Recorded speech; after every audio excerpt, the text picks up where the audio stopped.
Danny Galie, PFS Accountants. How do your Aussie friends know you? I'm sure they can't say Galie, صح? No, they don't. Thank you. They don't say Ghalie. They say Ghalie, and you get a lot of them reacting and say, "Oh, is Ghalie Lebanese?" Do you get what I Mm. mean?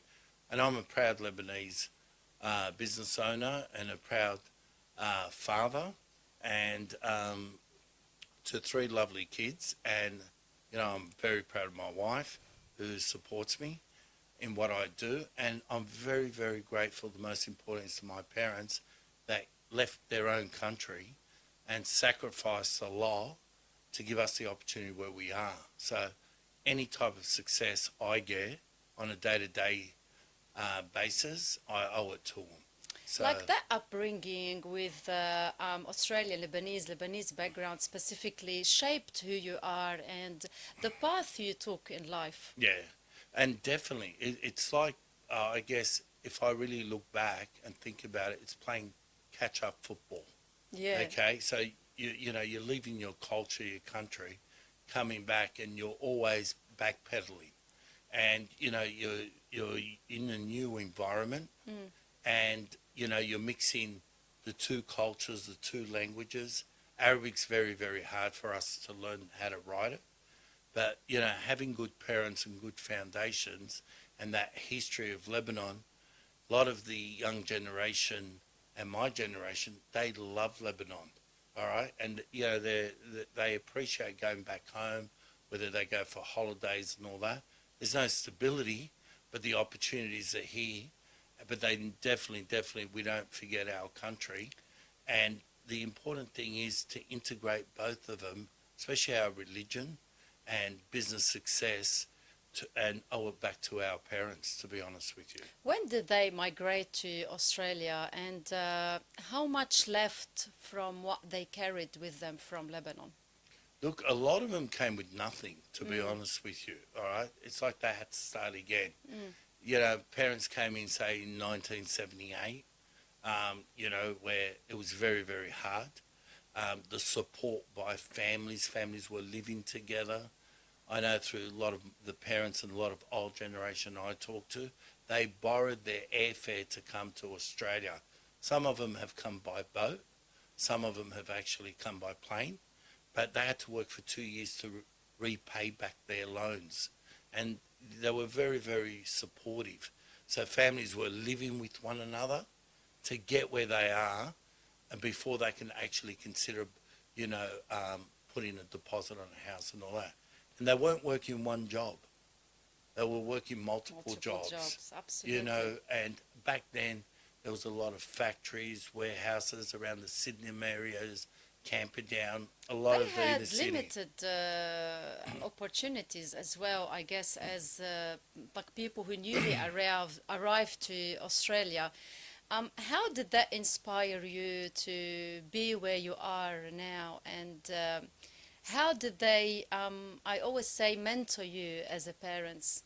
I think it's motivation and Mm, leadership that you're technically the person that likes the challenge. Nothing is easy. Even today, nothing is easy. So you're mentally, emotionally, physically up for the challenge. That you're a fighter. You don't give up. So it's ongoing challenges. Nothing's given to you easy. It's not like you've won the lotto or you inherited something and you're you very worked laid hard back for and all it, that. yes. We're all working hard people, all right, not just myself and my family. I think a lot of Lebanese people have worked hard to get what they are, and they don't forget their family back home. And I know for a fact a lot of Lebanese people actually help and send a lot of money back home to support Their the people, their families. family, and we respect that. I Mm. respect that. You know, And your connection with your homeland, Lebanon, although you're born in Australia, how would you define it or describe it as a person who was born here? that's a very, very good question, right? I always say that for me, that's born and raised in Australia, Mm. and we're blessed for what our parents have sacrificed. I always say that, and I mean this, is that nobody loves Lebanon more than me that's been born and raised in Australia, because going back home and me, one of my trips back home back in 2008, going back to the village at Sahra in North Lebanon, right, you appreciate what you've got. You know, over there you're limited, say, in the village with back then one computer between the whole village, you know, sometimes the hot water, and you live basic. Electricity. The electricity, the water, you know, the challenges that they've got as well, the firewoods and all that kind of stuff. And, you know, it keeps you grounded. It keeps you appreciation. And no matter what you've got in here, you have to go back to your basics. Have you taken your kids back there or not yet, or that's something you want to do? I took them with me back in 2008, and they really, really loved it, to be honest with you. And we stayed at the village. They loved the village because it was open space and they had no limits there and they were safe. And, you know, they met their grandparents, my grandparents. It was 4 generations all at once in 2008. And, you know, my kids knew where they came from, where their grandparents. Yes. Now, they connect to their roots. Correct. Now my kids are at the age of 26, 24, 21, and they're dying to go back to Lebanon because there's something there in their hearts that's where that third generation. Takes them back there. Yeah, that legacy's there. That's where they started, and that journey will continue. You work with many Australian Lebanese business people. Yeah. How do you see their contribution to the bigger economic landscape in New South Wales, يعني more specifically? Yeah. Look, there's a lot of successful Lebanese people in Australia, especially in Sydney, and it makes you feel proud in different industries, whether it's construction, you know, solicitors, finance brokers, accountants, like myself and all that kind of stuff, and it actually makes you proud. And it's not competition between us. You know what it is? It's networking. It's helping one another out, okay, to refer. And the Lebanese... So is there that sense of collaboration يعني, between the businesses? Absolutely.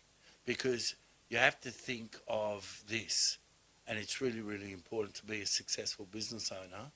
It's not about your business internally with your staff, it's also externally. Yes. And you have to have good external consultants, whether it's lawyers, whether it's liquidators, whether it's finance brokers, banking sectors, all right, that when you refer a client to those external parties, you know, that these guys are going to be well looked after.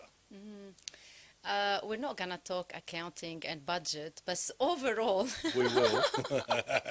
At some We're point... going to. Yeah. Yeah. How would you assess like the new amendments proposed to taxes and all that to businesses?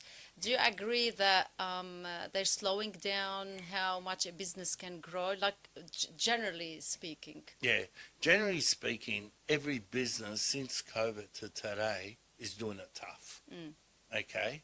Being a business owner and having that drive and challenge is really, really difficult. But there's always solutions. You need the right team around you. You need the right accountant, the solicitors, the finance brokers, the banking sector and all that. But remember, you might think today is hard, but our first generation was harder. So that's a good perspective. So the way you have to do it is there's challenges. And because there are challenges, nothing's easy.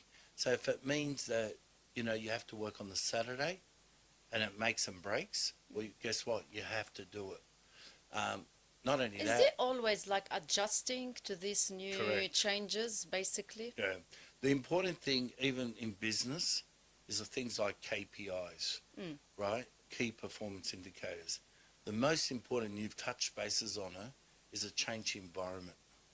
Okay, change of technology, change of systems, procedures and all that.